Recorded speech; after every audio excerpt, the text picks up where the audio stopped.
By Mahanti आखिरे एथरर प्रसंग दारिद्र्यर द्वार परिवर्तन एक स्वाभाविक क्रिया बदलिबार क्रम सहित बदली जाउथाए तार स्थिति स्थापक रूप अभेक वर्ण विवाह आलु अंधार सुख दुख उत्थान पतन हेतु ही समय परिवर्तन धारा साधन सुजोग सृष्टि करिथाए अथवा बदली देइथाए तार यात्रापथ जीवन रे आसे एक दुर्लभ मुहूर्त ठिकाना समय सठिक रूपे यह रूप नहीं न पारे खुली जाए रुद्ध द्वार उन्मुक्त द्वार दे भीतर को प्रवेश करने एवं बाहर को आसवा एक चिरंतन क्रिया जीवनर प्रति मुहूर्त ये जीवा आसवा लगी रही बोधे यह ही संसार नियम समृद्धि असहायता संपन्नता और दारिद्र्य सबू यही रास्ता दे जीवा आसवा होती केतक क्षेत्र में ताहा ही बनी जाए से ठिकाना दुईटी भिन्न दुनिया सबुबले प्राचीर ए पाखरे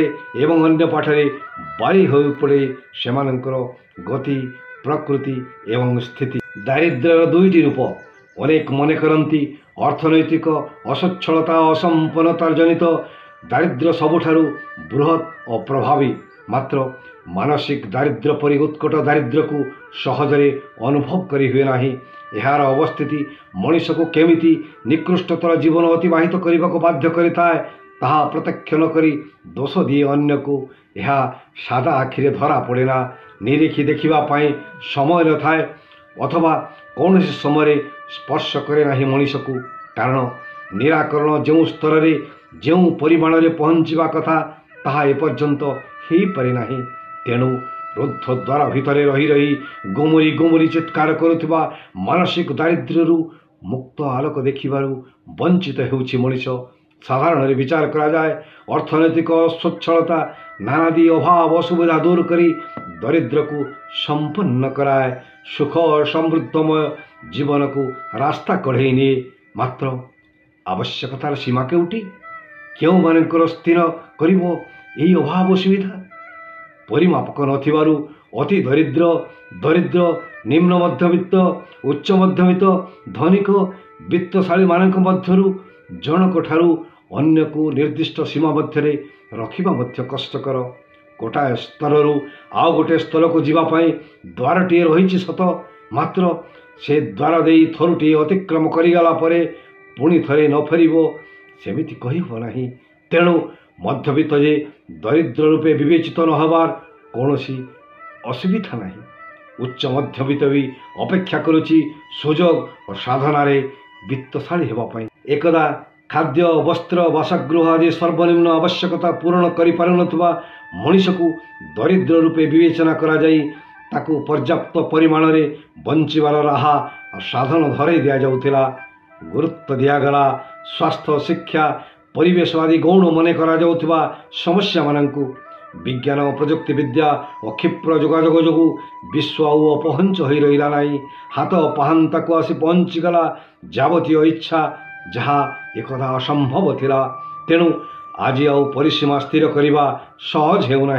नानादी राष्ट्रीय योजना कार्यकारी हेबा सहित शिक्षा ज्ञान कौशल अभिवृद्धि जीवनर स्तर को उन्नत करने सहित अर्थनीतिर सगुड़ गुड़े साधारण मनीष को पकई देछि उन्मुक्त करिछि बहुविध द्वार जीवन स्तर को उन्नत करने जन्मगत वंशगत बा भौगोलिक कारण मनीषटीए उभा हुए गरीब रूपे जन्मरू सहचर थाए तार निस्वता निरक्षरता कुपोषण बेमारी उच्च शिशु मृत्यु हार सहित द्रुत जनसंख्या वृद्धि दारिद्र्यर मुख्य कारण रूपे विवेचित हो आसुले सुधा एथिरु थरुटीए मुक्ति मिलଯିवा परे पुनश्च दरिद्र आड़क द्वारटी उन्मुक्त हेब नाही यार कौन ग्यारंटी नहीं।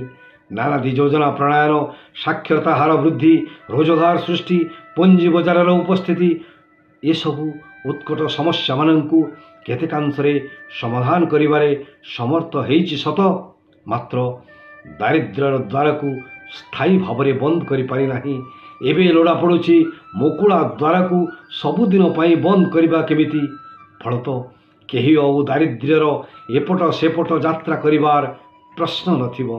निजर दारिद्र्य जोगु परिवार आत्मीय स्वजन सभी एपरिकी परवर्ती पीढ़ी मध्य भोग करती यार ज्वाला घोर मानसिक अवसाद ଚାରିପାଖର ସମ୍ପର୍କ ସମାଜ ଓ କର୍ମକ୍ଷେତ୍ରକୁ ବିଶେଷ ଭାବରେ ପ୍ରଭାବିତ କରେ।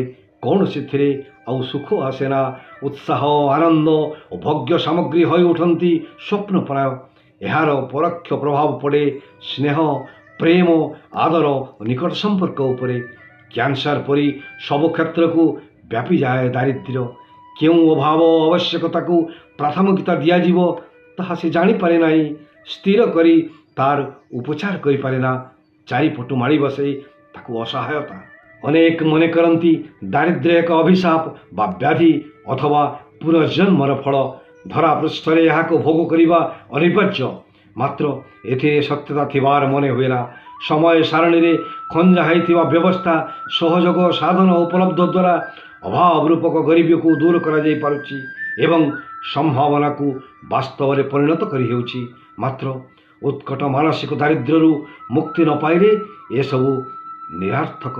ସବୁଠାରେ ମାନସିକ ଦାରିଦ୍ର୍ୟ ସହଜାତ ନୁହେଁ।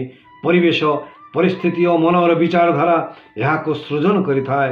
ହୀନମନ୍ୟତା ଅସଂଲଗ୍ନ ବିଚାର ଅସ୍ଥିରତା ହୀନ ପ୍ରବୃତ୍ତି ଦୁର୍ଭାବନା ଓ ବିରୁଦ୍ଧାଚରଣ ଏହାର ଫଳଶ୍ରୁତି। ଏଥିରୁ ମୁକ୍ତି ହେବା ପାଇଁ ସାର୍ଥକ ପ୍ରଭାବୀ ଉପଚାର ଲୋଡ଼ା। ଅନ୍ତରାତ୍ମାର ଆହ୍ୱାନ ଶୁଣି ନିକିତିରେ ତୋଲିବାକୁ ହେବ ଆଜିର ସାମାଜିକ ବ୍ୟବସ୍ଥା ପରମ୍ପରା ଓ ସଂସ୍କୃତି। ସତ୍ୟନିଷ୍ଠ ଉଦ୍ୟମ ଦ୍ୱାରା ସୃଷ୍ଟି ହେଉଥିବା ବିକାରକୁ ହତ୍ୟା କରି ସକାରାତ୍ମକ ସ୍ୱପ୍ନ ଓ ସମ୍ଭାବନାମାନଙ୍କୁ ରୂପ ଦେଇପାରିଲେ ଧୀରେ ଧୀରେ ମନକୁ କବଳିତ କରିଥିବା ଅସୁସ୍ଥ ଚିନ୍ତନ ଅଦୃଶ୍ୟ ହୋଇଯିବ। ଦୁନିଆର ସମସ୍ତ ଦ୍ୱାରକୁ ସୁରକ୍ଷିତ ରଖିବା ପାଇଁ ଗ୍ରହଣ କରାଯାଇଥିବା ବ୍ୟବସ୍ଥା ପରି ଦାରିଦ୍ର୍ୟର ଦ୍ୱାରରେ କ'ଣ ସଶକ୍ତ ପ୍ରହରୀ ଖଞ୍ଜି ହେବ ନାହିଁ? ପ୍ରବେଶ ପ୍ରସ୍ଥାନକୁ ନିଷିଦ୍ଧ କରାଯାଇପାରିବ ନାହିଁ ଚିରକାଳ? ଦୀର୍ଘକାଳ ଧରି ମଥାରେ ହାତ ଦେଇ ବସିଥିବା ବାଇ ମହାନ୍ତି କହନ୍ତି, ସବୁ ଦରିଦ୍ରଙ୍କୁ ଆବଦ୍ଧ କୋଠରୀ ଭିତରୁ ବାହାର କରି ଦ୍ୱାର ବନ୍ଦ କରିଦିଅ। ଆଉ ଯେମିତି କେହି ହେଲେ କୌଣସି କାରଣରୁ କୌଣସି ସ୍ଥିତିରେ ତା ଭିତରକୁ ପ୍ରବେଶ କରିପାରିବେ ନାହିଁ। ବିତ୍ତଶାଳୀ ବା ଐଶ୍ୱର୍ଯ୍ୟଶାଳୀ ନ ହୁଅନ୍ତୁ ପଛେ ସାବଲୀଳ ସୁସ୍ଥ ଆଲୋକିତ ଓ ଆନନ୍ଦମୟ ଜୀବନଟେ ବଞ୍ଚିପାରିବେ ତ?